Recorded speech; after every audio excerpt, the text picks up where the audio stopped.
Today we're going to show you how to fit our GQ Bonnet gas strut kit. There's two brackets in the kit, one with an L and one with an R. This references left or right. First thing you need to do is remove this lower bolt.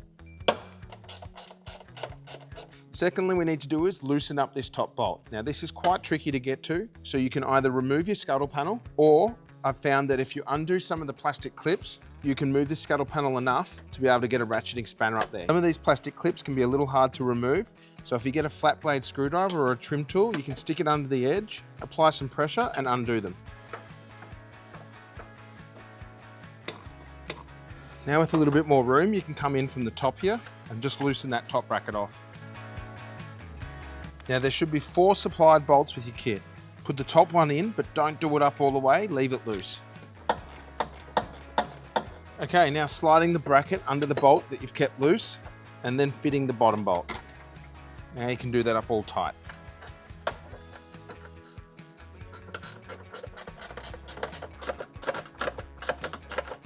Now there should be a pack of 4 washers also supplied in the kit. Grab one of those and the ball stud that's the shortest and fit it to the hole in the bracket with the ball stud pointing outwards to the vehicle.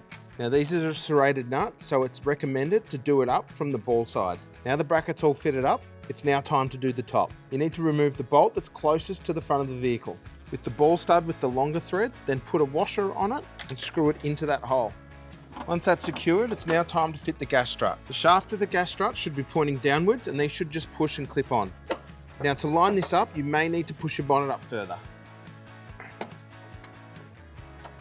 Once that's done, make sure you put all your plastic clips back in and then copy the process over to the other side.